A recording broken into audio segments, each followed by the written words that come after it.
Welcome to the Defense and Aerospace Report. I'm Vago Muradian here at the Halifax International Security Forum in Nova Scotia, Canada, one of the world's leading gatherings of national security, defense, civil society, economic, and other thought leaders from around the world. And one of those thought leaders is Dr. Eliot Cohen, who is with Johns Hopkins University School of Advanced International Studies and one of America's leading strategists and the author of The Big Stick, which came out last year. Eliot, great seeing you again. Well, great to be here. It came out in January, actually, and the paperback version will be out pretty soon as well. But they should. But people should really buy the hard copy, shouldn't they? They absolutely should. The royalties are a lot better. Exactly, because your grandkids need milk ultimately, Eliot. And I'm sorry about getting that wrong, because last year when we spoke, that's right, the book was just coming out when we were talking about it. Let me start first with your concerns. Right at the time, Donald Trump had won in a surprise. I think there was still a lot of palpable ill ease. Jim Mattis was named as defense secretary while we were here last year, and that did tamp down some concerns that people have. But you've had a year to watch the student. You're a tough grader. Talk to us about how you think this national security team has performed over the last year. So, look, the first thing, you have to begin with the president. Ours is a presidential system, and it's ultimately the president who ends up driving what's going to go on. And the president, in my judgment, is somebody who does not grow and cannot learn. He is who he is. He is what he is. He's extremely transparent to other leaders, and I mean that in a very bad way. You can just those tweets are significant. You can tell what are his hot buttons. You can tell how to flatter him. You can tell how to manipulate him. In this trip to Asia that he just made, you could see that at work. Each leader knew how to manipulate him. So and he has other drawbacks too. He's quite ignorant about the world in many ways. He has a short attention span. I could go on and on. So that is the fundamental weakness at the heart of the system. Now around him you have what I've called in another context the benign junta of retired or active duty general officers. I actually testified to help get Mattis in to get the Senate to change the law so that he could serve as Secretary of Defense.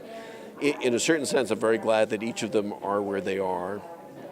Secretary of Defense Mattis, General McMaster National Security Advisor, General Kelly as Chief of Staff. On the other hand, each of them has their limitations. Each of them is, above all, has to be dominated by the president.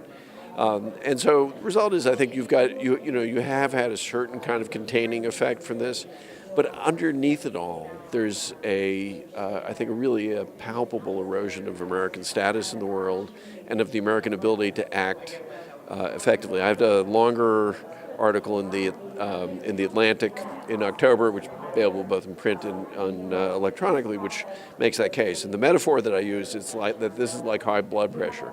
Even when this is just kind of shakily mediocre rather than downright crazy, what you're having is this kind of illness under the surface that sets you up for something that could be catastrophic in a crisis. You've given your candid assessment of the team. Now about policy and strategy formulation in Europe and in Asia. We've seen some things that have been beneficial and reassuring. For example, U.S. stepping up its game in Europe. And the president, at least everybody around his team, but also the president, sort of changing his tune about NATO and the importance of the Atlantic Alliance. Hold it right there. Okay. Okay. Look, you can never underestimate the power of inertia and momentum and the fact that the people around the president have sort of normal views. But, on NATO, for example, when the president went to Brussels, he gave a speech where after all, you were dedicating a memorial to 9/11, which is the first time that NATO has invoked Article 5, an attack against one is an attack against all, and it was invoked by the Europeans to come to the aid of the United States. Written into that speech was a reference to Article 5, and the president took it out. So at the moment, yes, things are fine. But do I think that the president now has a kind of a fundamental, visceral commitment to Article 5 or even an understanding of what its significance has been? No, I don't think so. So, yes, inertia has worked in Europe. We are basically conducting the same policies that the Obama administration was pursuing, and with maybe a little bit more emphasis. But that's inertia, that's momentum. That's not the president changing his mind. Let me tie both what you said about Europe, but also in Asia, into the package of the current strategy formulation process. You've identified the problem, which is you're trying to ask me a question about a strategy formulation process from a guy who is the original chaos Muppet, I mean, the people around him will have an ornate process, and there will be 6 lines of effort and 4 vital national interests and 8 subsidiary interests and strategies for each region, and it's all kabuki. I mean, it's not real, because at the end of the day, what will matter will be the key decision maker himself. And I think we all have this desperate desire to normalize this situation and to believe everything's going to be okay, and the system will contain them, and to a limited extent that's true. But the idea that there's going to be a strategy, that a Donald Trump is even aware of, let alone executes, is ludicrous. Well, this is a bureaucratic drill. This is like a brontosaurus, continuing to march on, even when its brain is gone. The brontosaurus marches on.